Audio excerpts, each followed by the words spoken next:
Ce podcast existe grâce au soutien de Non-Violence 21, du Centre pour l'action non-violente, de l'association Sortir de la violence et de l'association pour la communication non-violente. Il existe aussi grâce à vous qui écoutez, qui partagez, et grâce aux généreux donateurs et donatrices qui aident à la fabrique de cette émission. Merci beaucoup.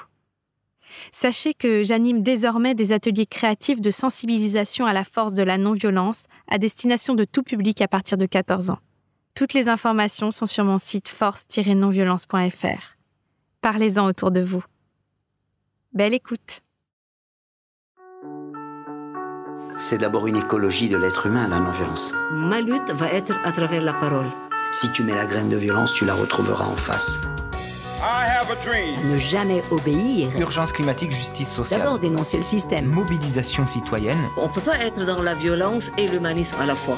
Bienvenue dans le podcast La force de la non-violence. Parce que la force n'est pas l'apanage de la violence, parce qu'on peut changer cette croyance et toute notre culture. Je suis Célia Grincourt et je vais à la rencontre de personnes qui ont choisi la non-violence et les stratégies d'action qu'elle nous offre pour se faire entendre, révolutionner ce monde ou simplement espérer survivre. Être en colère, c'est la bonne santé, vous savez. Désobéissance civile de masse. Dans le changement politique, on n'a pas le droit de rester amateur. C'est une question de vie ou de mort. Il nous faut des armes d'instruction massive. C'est une lutte. Donc l'empathie est le levain de la non-violence. C'est ça notre espoir. Le droit à la non-violence. Le droit à la non-violence éducative. I still have a dream. Ahimsa. Le 15 septembre 2023 avait lieu la Journée internationale pour la liberté d'instruction. Une liberté souvent remise en cause, voire réprimée au cours de l'histoire passée et récente. Rappelons qu'en Europe, c'est l'Allemagne la première qui, en 1938, en plein régime nazi, interdit l'école à la maison. Une loi qui n'a jamais été abrogée depuis. Le ministre Blanquer a même invoqué l'exemple allemand pour justifier le recul des libertés en France. Car jusqu'en 2021, nous pouvions encore instruire nos enfants chez nous sur simple déclaration. Ce droit est désormais soumis à une demande d'autorisation. Si vous n'avez pas encore écouté le reportage que j'ai fait sur l'association Enfance Libre, dont les membres ont décidé de désobéir à cette loi dite contre le séparatisme, je vous invite chaudement à vous reporter à l'épisode 34 du podcast.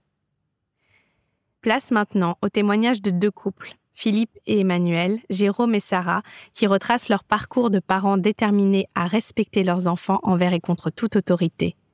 Des militants qui se battent pour que les libertés fondamentales soient préservées et la voix des jeunes entendue.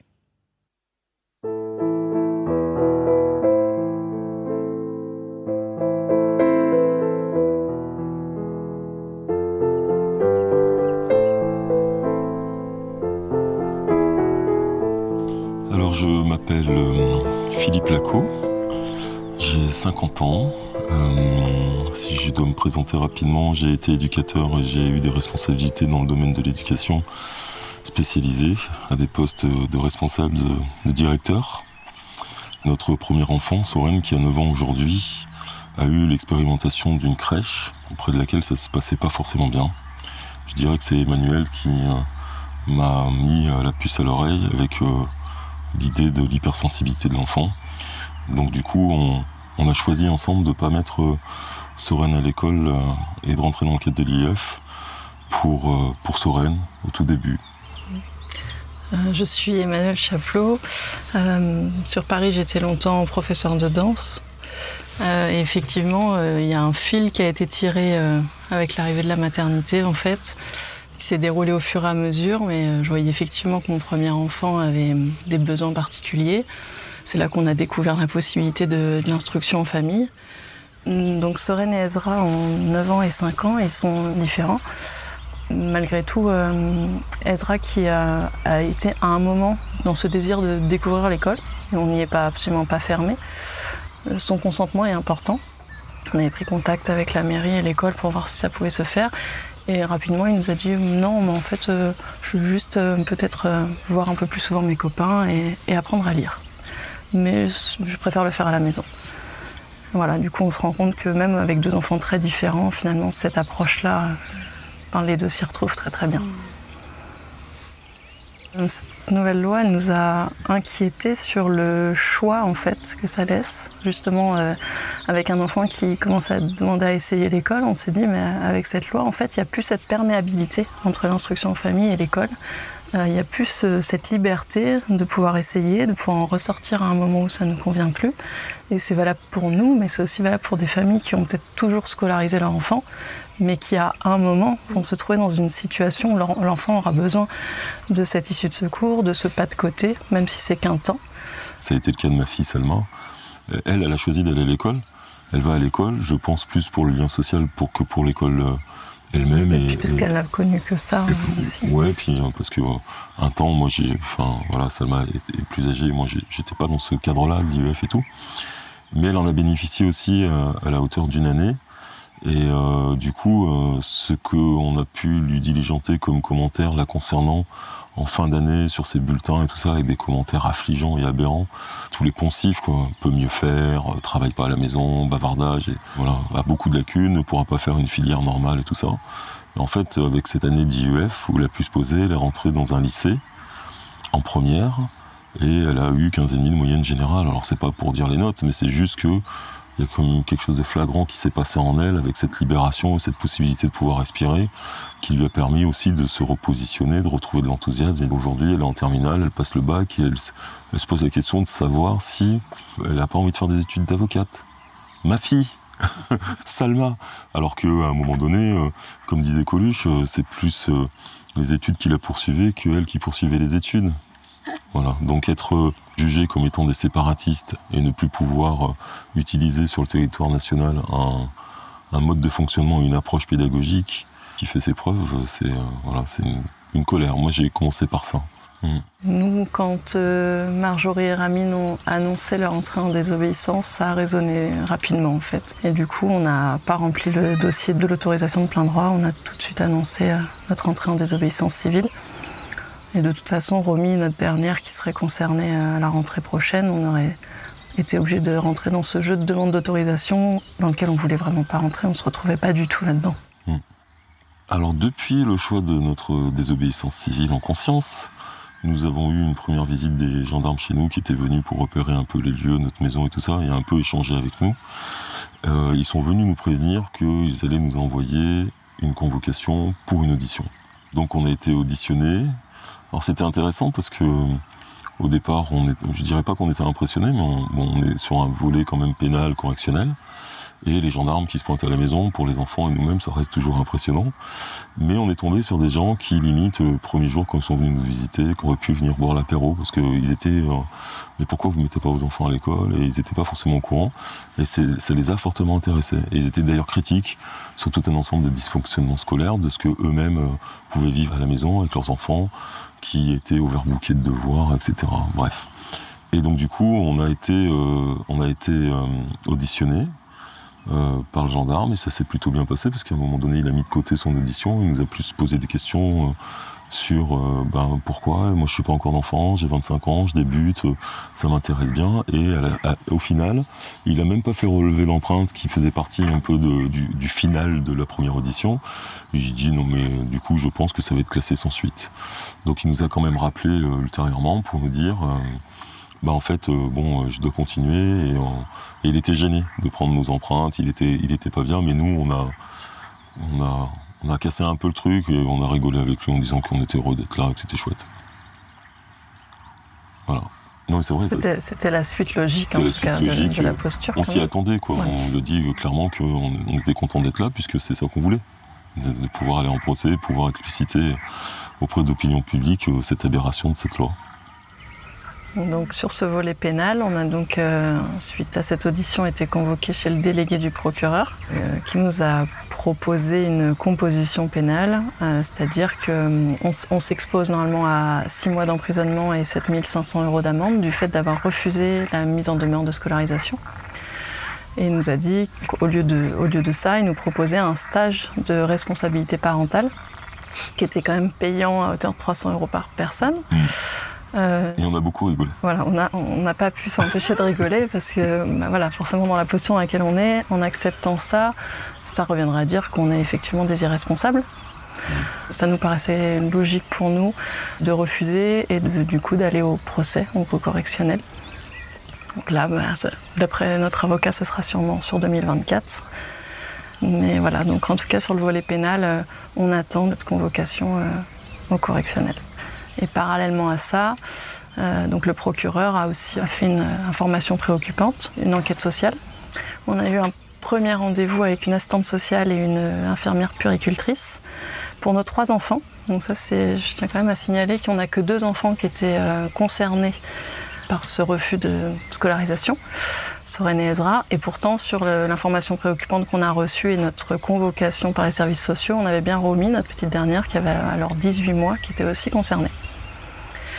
Donc on a eu rendez-vous dans leurs locaux la première fois. Ils ont un peu posé plein de questions sur notre vie, généralement, hein, sur les accouchements, sur le suivi de santé, sur nos choix. En tout cas, nous, on a essayé d'expliquer nos choix. Le deuxième rendez-vous était à notre domicile, parce que ça faisait partie de leur procédure de voir l'environnement des enfants. Le jour où elles sont venues en après-midi, donc notre petite dernière était à la sieste. Ezra, le deuxième, était malade. Et du coup, elles ont pu parler un petit peu avec Soren, avec nous, mais elles ont conclu en disant on n'a pas pu parler avec Romy et Ezra, donc on doit vous refixer un 3e rendez-vous. Elles se sont présentées, si je peux me permettre. C'est important pour la suite des explications. Le premier rendez-vous, elles nous ont quand même dit qu'elles n'étaient absolument pas compétentes en matière d'instruction et qu'elles n'étaient pas là pour juger l'instruction et qu'elles n'interviendraient pas là-dessus. C'est leur mot.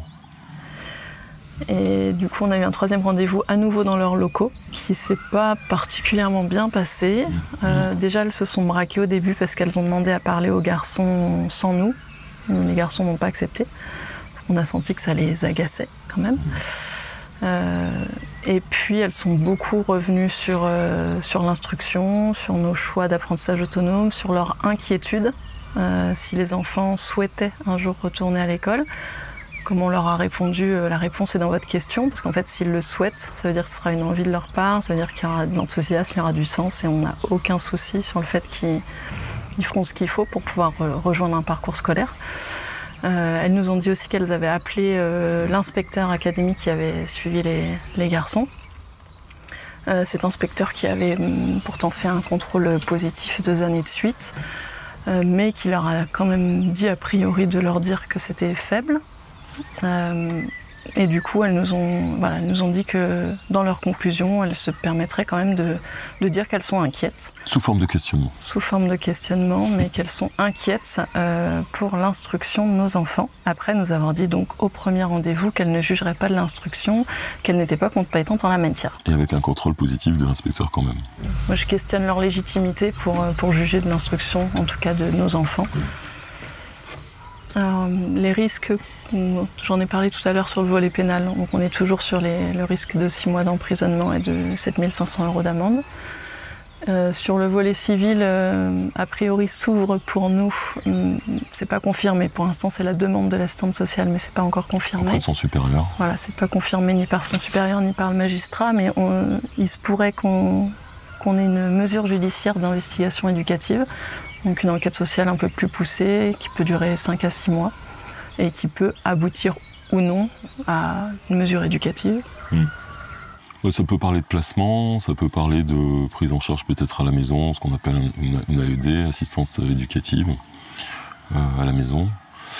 Moi qui suis du métier, je trouve que c'est aberrant, et puis j'en ai discuté avec quelques professionnels de la protection de l'enfance, qui trouvent que cette décision-là de mettre en place une mesure d'investigation éducative est hors compétence de la protection de l'enfance. C'est-à-dire que la réalité, c'est qu'effectivement, Soren, comme d'autres enfants, y compris des enfants d'ailleurs qui sont en 6e et qui ne savent pas lire, sont peut-être hors normes parce qu'ils ne savent pas encore lire, mais qu'ils ne sont pas en danger. Alors que la MIJ est vraiment un instrument et un outil de la protection de l'enfance pour faire tout un ensemble de vérifications via des professionnels que sont les travailleurs sociaux, et puis des psychologues, pour se rendre compte d'un enfant qui pourrait être en danger. Et en quoi le fait que l'instruction en famille, le homeschooling, et un enfant qui n'a pas encore ce consentement d'avoir accès à la lecture est en danger. Donc on n'est pas forcément inquiet. On est confiant sur l'issue. Mais moi, il y a toujours ce versant un peu de colère des institutions et des personnes qui font du zèle. Je pense qu'il y a bien d'autres enfants et de familles à s'occuper que de la nôtre, quoi. Voilà. Après, je revendiquerai toujours que s'il y a un doute, y compris nous ou pour d'autres, on puisse être interrogé, etc., pour le bien-être de nos enfants, mais pas avec autant, je dirais, de violence, parce que la question qui se pose aussi, et c'est des choses sur lesquelles on voudrait travailler aussi, c'est en quoi ces enquêtes sociales vont pas abîmer, impacter les enfants. Voilà, c'est-à-dire que c'est anxiogène pour eux et tout, et c'est notre plus grande inquiétude, c'est plutôt celle-là. On sacrifiera pas nos enfants, donc s'il faut quitter le pays, on quittera le pays, s'il faut faire autrement, on fera autrement. Mais pour autant, on ira jusqu'au bout, on est déterminés, on a des arguments, on est des citoyens, je pense même des très bons citoyens de ce pays.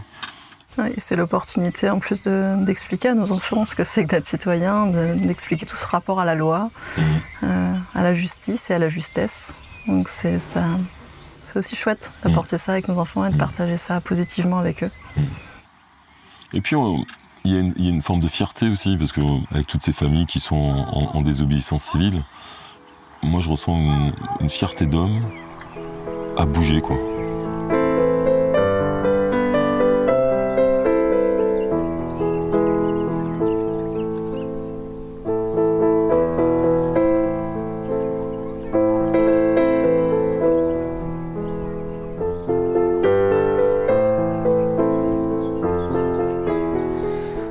Je m'appelle Jérôme Delquier, père d'Élouane et de Liam, 10 et 13 ans. Ça fait un an et demi que j'ai créé mon entreprise dans laquelle j'ai mis tout ce que je savais faire. Donc c'est homme toute main, entretien d'espaces verts, fabrication d'objets en bois, décoratifs ou d'ameublement, vente des excédents du jardin et vannerie. Et alors Liam n'est jamais allé à l'école, donc le plus jeune, et Élouane, il est allé à la petite section de maternelle et à la moyenne section. Et c'est lui qui a demandé à sortir de l'école. Et nous étions prêts déjà à écouter ses choix. Je m'appelle Sarah Picard-Delquier. Je suis la maman d'Élouane et de Liam. Donc oui, ce choix de l'instruction en famille est arrivé juste après la naissance d'Élouane. Déjà, cette possibilité est arrivée dans notre esprit juste après. On a appris que l'école n'était pas obligatoire en France, mais que c'était l'instruction. Alors que moi, toute mon enfance, j'ai vraiment cru que l'école était obligatoire. Et Élouane nous a posé face à ce fait que, en fait, il avait plus de temps pour expérimenter, pour rêver, pour construire, pour vivre ce qu'il avait envie de vivre. Et ensuite, on a passé le cap avec Élouane d'expérimenter l'instruction en famille. Au départ, c'était pour 1 an, et chaque année, c'était renouvelable. Aujourd'hui, ça fait 8 ans qu'on fait l'instruction en famille, et donc Liam, notre second, n'a jamais été scolarisé. Lui n'a jamais demandé à aller à l'école, parce que si la demande s'était proposée, il aurait expérimenté l'école, mais il n'en a jamais eu besoin. Voilà. Et que nous, on fonctionne en apprentissage libre, donc c'est en fonction de leurs demandes et de leurs besoins qu'on va explorer un domaine ou un autre. S'il a besoin de faire des calculs, viens me voir, et papa, combien ça fait, et comment on calcule ça, et comment on fait ça. J'ai même un exemple concret, là. Leur tati leur a offert un cochon d'Inde. Ils ont décidé de construire une petite maison pour ce cochon d'Inde. Donc ils ont commencé par faire des plans. Alors d'abord, il y a déjà eu un premier projet où ils n'ont pas voulu notre aide, qui n'a pas été concluant. La maison s'écroulait sur le cochon d'Inde. Ensuite, on leur a proposé de passer par un dessin avec des mesures, sans le faire à leur place, vraiment juste en leur proposant. Donc Élouane a dessiné avec une règle, avec des mesures bien précises, toute sa cabane. Il y avait un toit, il y avait des triangles, il y avait des rectangles, il fallait calculer les mesures et le volume.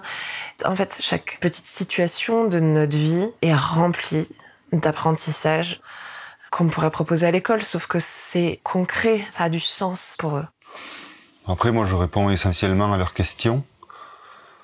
Et quand on parle d'expressions ou de vieilles expressions, ou, le 14 juillet, qu'est-ce que c'est? La Révolution, qu'est-ce que c'est? Et pourquoi on lui a coupé la tête au roi? Et qu'est-ce qui s'est passé après? Oui, on fait de l'histoire. Et si je sais pas, je vais chercher, on cherche ensemble. Quand on a un livre sur le sujet, j'ouvre le livre, et si on n'a pas de livre, il y a Internet. Ça, c'est pratique. Hein. Mais en général, on trouve toujours la réponse, on trouve toujours quelqu'un qui a la réponse. Et nos enfants aussi trouvent des gens qui ont les réponses. Il y a 2 ans, dans notre village, des voisins anglais sont venus s'installer dans le village. Et Loane et Liam, qui ont accès à Internet et aux jeux vidéo, sont très intéressés par l'anglais, parce que sur tous ces forums où ils échangent avec leurs copains, il y a beaucoup de copains qui parlent anglais. Et donc, ils ont été voir nos voisins, et dans la semaine qui suivait, les voisins leur proposaient le mardi et le vendredi de cours d'anglais. Ces cours d'anglais ont d'abord été proposés de manière formelle, parce que notre voisine, elle connaissait que ça, et elle avait vraiment à cœur de leur transmettre l'anglais. Et petit à petit, au cours des mois qui se sont écoulés, elle a bien vu que le côté formel ne fonctionnait pas avec Loane et Liam, mais par contre, dès qu'on passait par le jeu, dès qu'on passait par du sens, c'est-à-dire qu'elle fait de la cuisine aujourd'hui avec les enfants, elle va jouer à se déguiser pour apprendre les noms des vêtements, ça a commencé par plein de petites choses comme ça. Et en fait, juste d'être immergé 2 matinées par semaine avec un couple d'anglais qui parle anglais, ils absorbent, c'est vraiment ça, ils absorbent leur environnement. Et ils ont eux-mêmes été trouvés dans leur environnement ce dont ils avaient besoin pour se nourrir. Et c'est fantastique. Alors à l'école, moi, au début, j'étais heureux. Tant que mes goûts correspondaient à ce qui m'était donné à apprendre, il n'y a eu aucun problème jusqu'à un 6e, 5e, même 4e. À part le côté hormonal, on va dire, rapport fille-garçon un peu compliqué à cet âge-là, mais sinon, au niveau scolaire, j'avais aucun problème. Et après, ensuite, j'avais d'autres priorités. J'étais plus intéressé par faire du sport, faire de la musique, les cours de maths, de français, d'histoire. Ça a commencé à devenir compliqué. Quand en 3e, on m'a demandé de lire Germinal, j'étais bien content que le film soit sorti. Ça m'a évité de le lire et de toute façon, je l'aurais pas lu. Les livres imposés, ça n'a jamais été possible. Et après, plus ça allait, plus l'enfermement à l'école était plus fort que les connaissances qui pouvaient m'intéresser. À part un prof par-ci, un prof par-là. Mais sinon, il n'y avait rien. Pour ma part, j'ai pas été du tout heureuse à l'école. Ça a été 13 années de ma vie qui ont été très dures à vivre. Ça a commencé à 7 ans, à partir du CP, où les apprentissages concrets sont rentrés, parce qu'avant la maternelle, évidemment, c'était que du jeu. Et j'avais plaisir à aller à l'école, à la maternelle, c'était pas un souci. Rencontrer plein d'enfants. Par contre, à partir du CP, les apprentissages ont commencé à être imposés. Les apprentissages de la lecture, les apprentissages de l'écriture. Tout était une violence. Et les instituteurs, peut-être, avaient à cœur de m'aider, mais me faisaient rester plus tard parce que j'avais des difficultés. Donc non seulement j'avais la peine de ma journée d'école qui était déjà extrêmement difficile et que je ne comprenais pas le sens de ce qu'il fallait que j'absorbe, mais en plus la peine était plus longue pour moi parce que j'avais des difficultés et qu'il fallait que je reste plus longtemps. Et ces difficultés ont perduré par manque de sens. En fait, je ne comprenais pas ce que je faisais là. Et ça a fait que s'accentuer avec les années pour arriver au collège, où pour moi, chaque jour, j'allais en prison. Et je mettais ce mot dessus déjà, j'avais conscience que j'allais chaque jour en prison, c'était la même chose. Je ne comprenais pas ce que j'y faisais. Oui, certes, j'avais des amis, j'ai jamais eu de soucis de comportement ou même de remarques de professeurs. J'ai eu des professeurs super, je peux le dire. Je me suis entendue avec plein d'instituteurs, mais ça ne changeait pas le fait que j'étais en peine quotidiennement des apprentissages et des notes, des sanctions quotidiennes qui arrivaient avec des notes qui n'étaient pas à la hauteur. Et peu importe le temps que je mettais, parce que c'était jusqu'à 2-3 heures chaque soir après l'école de devoirs, qui était la punition ultime pour moi, je mettais vraiment de l'énergie parce que je voulais répondre en tant qu'enfant à ce qu'on me demandait. J'avais besoin d'être aimée pour mes notes. Enfin, je voyais bien qu'en fait, les autres enfants qui avaient des notes meilleures que les miennes étaient plus appréciés par les professeurs. Dès que j'en ai eu l'occasion, je suis sortie. C'était à 15 ans, parce qu'à cette époque-là, tout le monde pensait que l'école était obligatoire. Et donc, je suis sortie du système à 15 ans pour entrer dans un apprentissage de tapissier décorateur, tapissier d'ameublement. Et c'est un métier que je pratique encore aujourd'hui et que je pratique avec passion. Aujourd'hui, avec le recul, et parce que j'ai, en tant qu'adulte, analysé ce qui s'est passé pour moi pendant ma scolarité et pourquoi toutes ces difficultés. Je peux même dire que même si j'accuse pas les professeurs, bien sûr, j'ai plein d'amis professeurs qui essayent de mettre de l'énergie, d'aider, de bien faire. Mais l'école m'a empêchée d'apprendre. J'ose le dire aujourd'hui. Particulièrement la lecture. Si j'étais restée juste avec ce qu'on m'avait proposé à l'école, aujourd'hui je serais analphabète. C'est parce qu'il y avait dans mon entourage des gens qui lisaient, surtout ma famille, mon père qui lisait beaucoup, et qui m'ont transmis cet amour des livres et de la lecture, qu'une fois sortie du système scolaire, parce que tant que j'ai été dedans, je refusais vraiment ce qu'on me proposait à lire parce que c'était pas ce que je voulais lire. Juste, c'était pas mûr en fait. C'était pas le moment pour moi. On a commencé l'instruction famille et Louane, donc notre aîné, avait 7 ans. À ce moment-là se passe le premier contrôle de l'éducation nationale. On sait qu'il y a un rapport qui est tapé. 3 semaines après ce premier contrôle des Louane, on reçoit un avis négatif qui nous demande un second contrôle, mais sans avoir de rapport. Donc, à cette période-là, les pédagogies sont libres. La liberté pédagogique donc, était garantie par la loi. Donc, chaque parent faisait l'instruction à ses enfants comme il voulait. Et la seule obligation, c'était d'obtenir les compétences requises à 16 ans. Et ce qui était contrôlé, c'était l'évolution d'une année sur l'autre. Donc, il nous fallait ce rapport pour qu'il y ait une base, la première base, pour pouvoir contrôler les années suivantes. Pas de rapport, pas possibilité d'évolution et d'amélioration pour nous. On ne sait pas quel est le point de départ, donc pas de contrôle en fait. Donc on commence à non pas refuser les contrôles, mais les ajourner. Les reporter à une date ultérieure où on obtiendra ce rapport pour pouvoir améliorer en fait la situation. Et ça, en fait, ça dure 7 ans. C'est un jeu de ping-pong chaque année avec l'éducation nationale où on se renvoie des courriers où ils nous demandent un contrôle et on leur dit que tant qu'on n'a pas ce rapport, il n'y a pas possibilité de contrôle puisqu'on ne peut pas évoluer et ça s'arrête là et l'année d'après ça recommence et ainsi de suite. Donc suite à ces 7 années de ping-pong arrive un changement de loi radical où on passe à un système d'autorisation où il faut un contrôle pour avoir cette autorisation. Un contrôle positif. Un contrôle positif. On n'a pas ce contrôle positif. Et donc, on sait que l'autorisation nous sera refusée d'office. Et finalement, la loi arrive et donc là, les inquiétudes sont un peu plus précises. Et là, on tombe sur la vidéo de Ramine et de Marjorie qui déclarent qu'ils ne demanderont pas l'autorisation. Et ça a été une évidence. Il n'y avait aucun dialogue avec l'éducation nationale. C'était compliqué. On a demandé plusieurs fois des rendez-vous pour dialoguer avec eux et nous n'avions aucune réponse. On a envoyé au cours de ces 7 années un nombre incalculable de courriers. Nous n'avons jamais reçu de réponse à nos questions. Des menaces. Des menaces. Des injonctions. Des menaces, des injonctions. Un dialogue impossible avec une institution. Quelle logique de mettre nos enfants, enfin d'imposer à nos enfants, parce qu'il y a vraiment, c'est important pour nous de dire qu'il y a un choix. Ils sont en accord avec ça. C'est pas nous qui leur imposons l'instruction en famille. Tous leurs cousins sont scolarisés, les voisins sont scolarisés. Enfin, ils pratiquent l'escrime. À l'escrime, tous les copains sont scolarisés.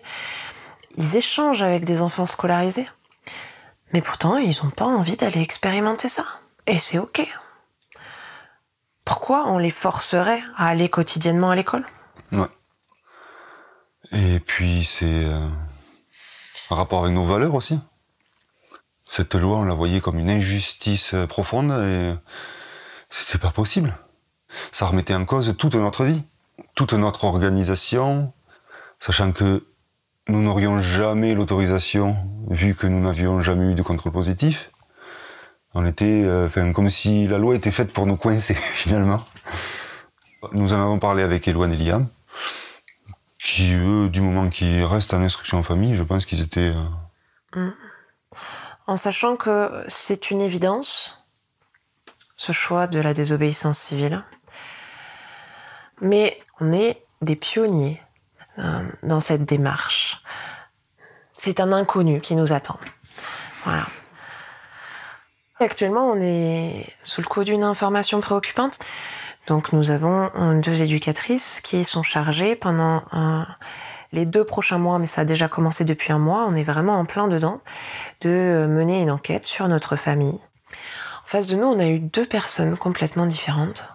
Et c'est quelque chose de chouette, parce qu'on rentre dans l'humain, vraiment dans la relation humaine, on n'a pas des ordinateurs en face de nous, et c'est aussi ça qui nous intéresse. Une éducatrice qui a très bien compris notre posture, notre position, et une autre qui était un petit peu plus dans l'administratif, du coup qui insistait un petit peu plus sur des points de connaissance et de niveau scolaire. Voilà. Et en même temps, moi, il y a quelque chose qui me chiffonne parce que ça fait 7 ans, pas 7 ans, mais disons que ça fait plusieurs années qu'ils auraient dû déclencher une information préoccupante, sachant qu'il n'y avait jamais eu de contrôle, qu'ils étaient censés venir voir chez nous ce qui se passait. Et à partir du moment où on leur dit que nous menons une action politique et que nous ne voulons plus les voir, ils déclenchent cette information préoccupante. Et ils nous envoient les services sociaux. Donc, c'est ça qu'on fait... On a l'impression d'être un opposant politique à qui on envoie d'abord les services sociaux, ensuite sûrement la gendarmerie, et puis passer devant un juge, un tribunal. Lors du rendez-vous, les éducatrices ont posé la question aux enfants. C'est la question de savoir comment ils vivaient cette démarche de désobéissance civile. Liam, il a dit « Moi, je m'en fiche. Ça m'impacte pas. » Et Louane, qui est un peu plus grand, qui a 13 ans, s'est exprimé sur le fait qu'il était conscient de ce qui se passait et qu'on en parlait avec lui. Et que s'il fallait, pour sauver ses parents, il était prêt à aller à l'école. Oui, c'est ce qu'il a dit aux éducatrices. Alors qu'il veut pas, évidemment. Mais donc il comprend l'enjeu et les possibles sanctions, mais... La question, c'est oui. Jusqu'où sommes-nous prêts à aller? Eh bien... Et jusqu'où irons-nous? Ça dépend des jours. En fait, on n'en sait rien. Moi, je sais que j'ai besoin d'aller le plus loin possible. Je sais pas où c'est le plus loin possible, mais je veux pouvoir me regarder dans le miroir et me dire j'ai fait mon maximum. J'ai été au plus loin d'où je pouvais aller. Et je sais pas jusqu'où ça peut s'arrêter. Peut-être que j'irai en prison, peut-être, même si j'en doute. Mais ça serait avec force que j'irai. Ouais, et en même temps, si nous avons juste une amende, donc ruiner des parents pour le bien de leurs enfants, ça fait louche. L'intérêt supérieur de l'enfant, on ne sait pas trop où il passe, du coup. Si nous avions une amende, nous refuserions de la payer. Maintenant, c'est pareil, on ne sait pas jusqu'où ça peut aller. Et le financier va être un frein pour nous. Parce que il est clair que nous n'avons pas les finances pour aller très loin. Ni pour aller chercher le meilleur avocat. Voilà. Ni pour payer des amendes, juste finalement pour... Ce qui reviendrait à acheter le droit de faire l'instruction en famille. Mais pour tout ça, pour l'année prochaine, récidiver. Donc, ouais, le financier, c'est un frein. Nos revenus sont très variables. Donc, quand le carnet de commandes est plein et que nous avons la possibilité de travailler, il n'y a aucun problème. Mais au début de l'année, par exemple, Sarah a été malade. Donc, c'est elle qui ramène l'essentiel des revenus du foyer. Ben, pas de travail, pas de chantier, pas d'argent. Une des choses qui m'inquiète et que je trouve grave, c'est ces familles à qui on coupe la CAF. Nous, on a une famille de 2 enfants. La CAF, on en a très peu. Mais pour des grandes familles, c'est sûr que c'est un levier qu'a l'État de couper la CAF pour faire obéir. Et c'est une violence. Pour moi, l'entrée en désobéissance civile, même si c'était une évidence, elle m'a confrontée à des tas de peurs que j'étais obligée d'aller détricoter une à une. Du coup, j'en ressors plus forte. Même si c'est que le début, je me sens encore plus forte qu'il y a 1 an quand je suis rentrée en désobéissance civile.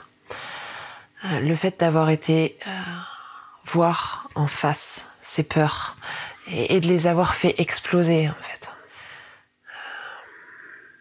C'est aussi quelque chose que je veux montrer à mes enfants, que c'est possible de ne pas être d'accord et de dire non, même quand il y a une autorité en face, et de m'élever et de dire je suis pas d'accord avec ce qui se passe.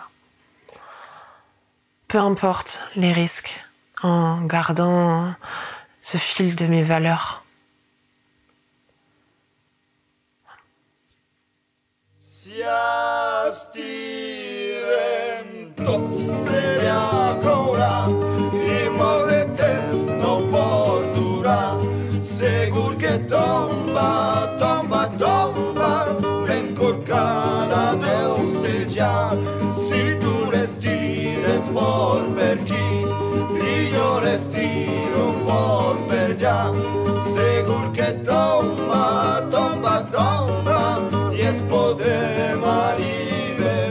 Si vous avez apprécié ce moment passé ensemble, vous pouvez soutenir mon travail en le partageant et en parlant autour de vous.